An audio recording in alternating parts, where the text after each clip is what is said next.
Let me start first of all by thanking you all in the audience. I know without you I'll not be standing here to give this presentation.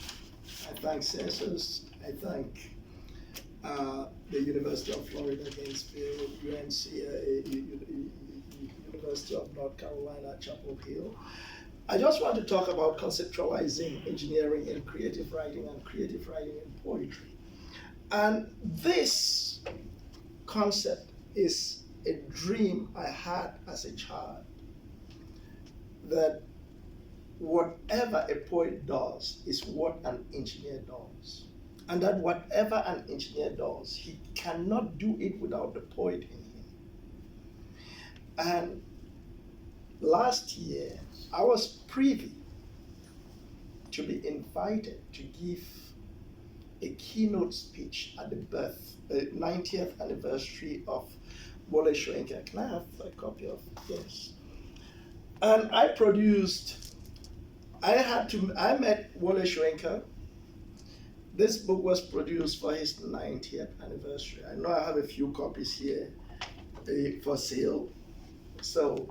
But when I met him, what transpired was that I realized, after spending hours and carrying conversations with Wole Soyinka, I realized he was a space nut.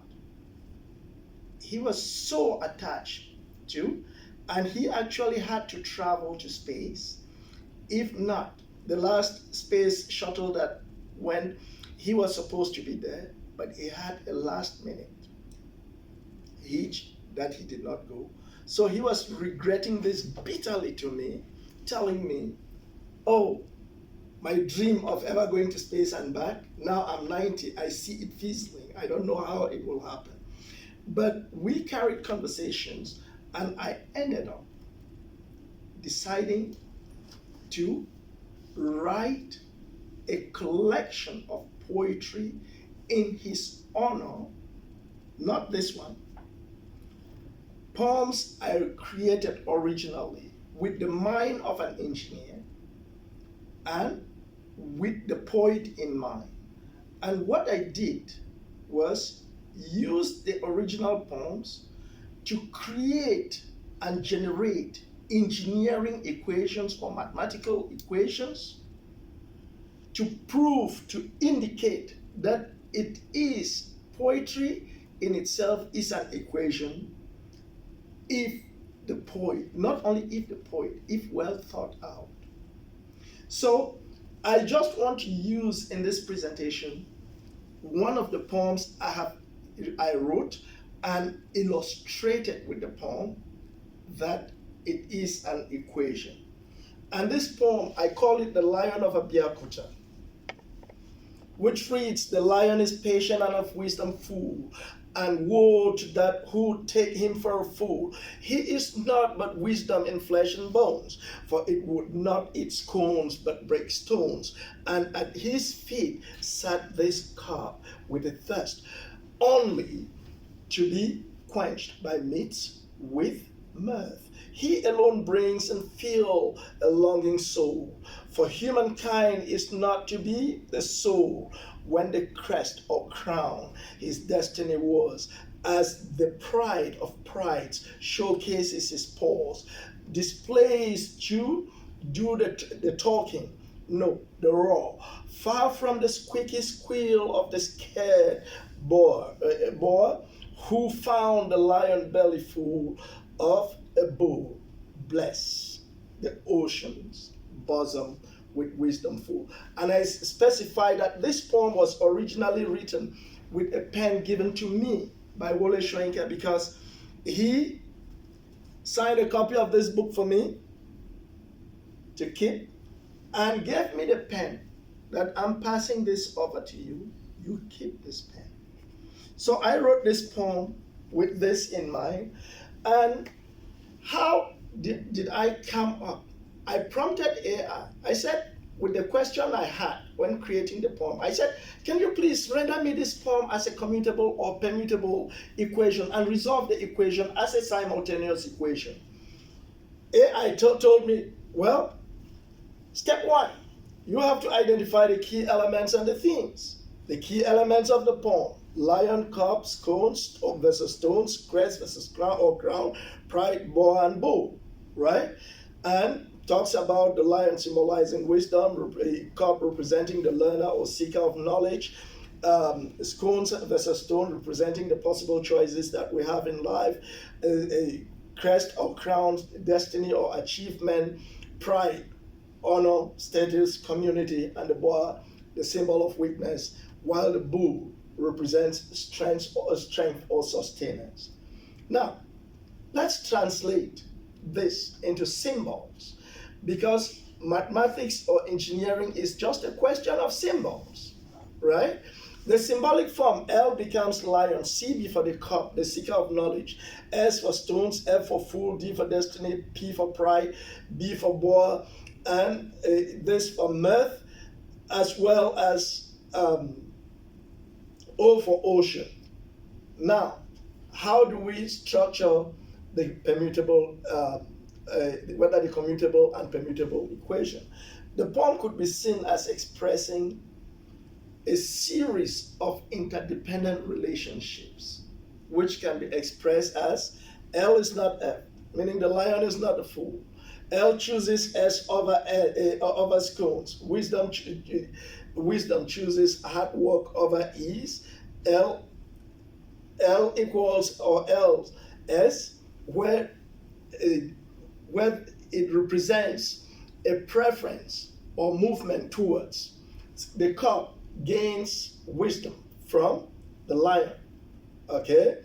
Now, D is achieved through L and P, meaning destiny is achieved through wisdom and pride. That is L plus P gives us D. While the boar, which represents fear, L, lion, boar fears lion. And we see O, which contains L, the ocean bosom, which is full of wisdom, meaning it is equal or goes above wisdom. Now, how do we resolve this equation? We simply, given that L is not F and L gives S, the cup plus lion gives mirth or satisfaction, L plus P is destiny, while B, the boar, generates fear times L. And our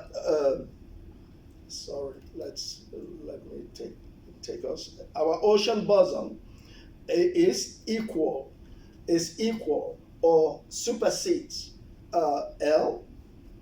Now, if we combine this relationship, this is what we get.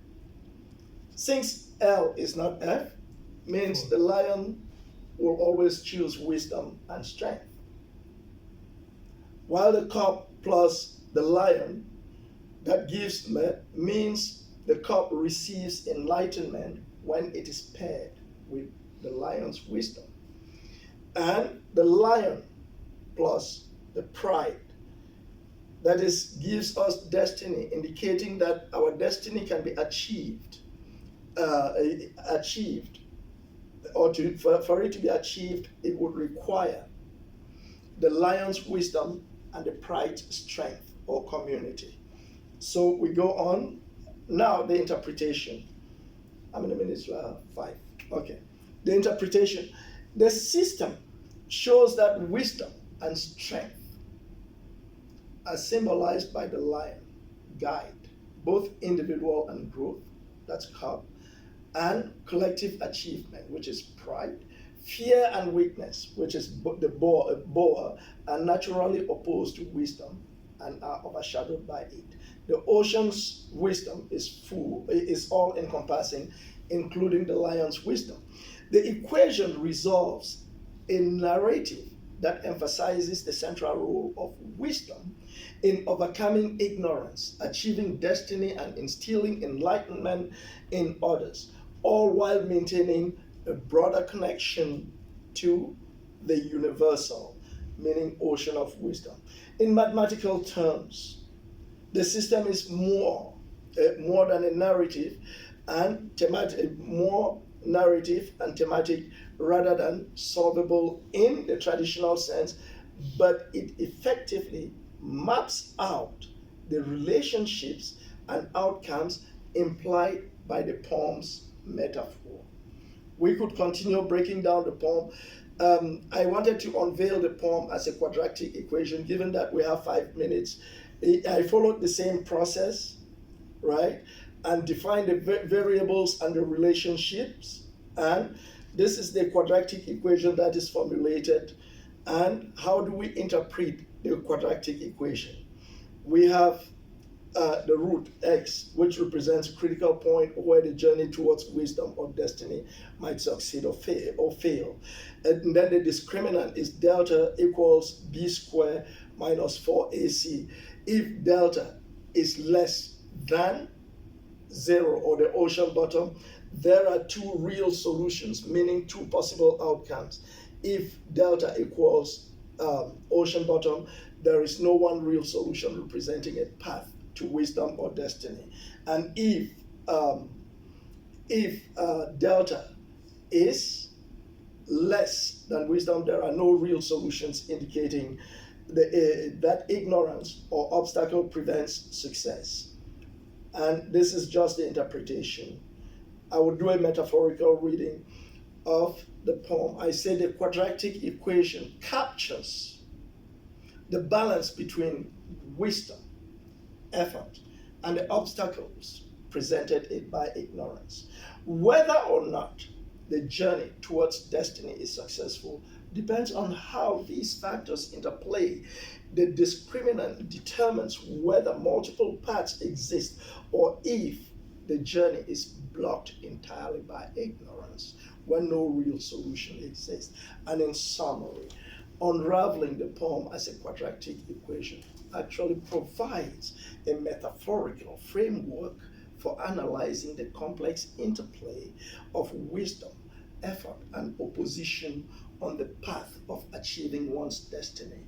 The quadratic equation form reveals the balance of forces in the poem, like the balance of every force in an engine, emphasizing how wisdom and strength interact with challenges and result in the enlightenment and destiny. The lion's inherent wisdom is a dominant force, like the engine of a car, ensuring that even if in the face of opposition, a positive outcome is possible. So the Lion of Abeokuta is a rich poem that brings together the themes of wisdom, strength, and cultural identity through the metaphor of a lion.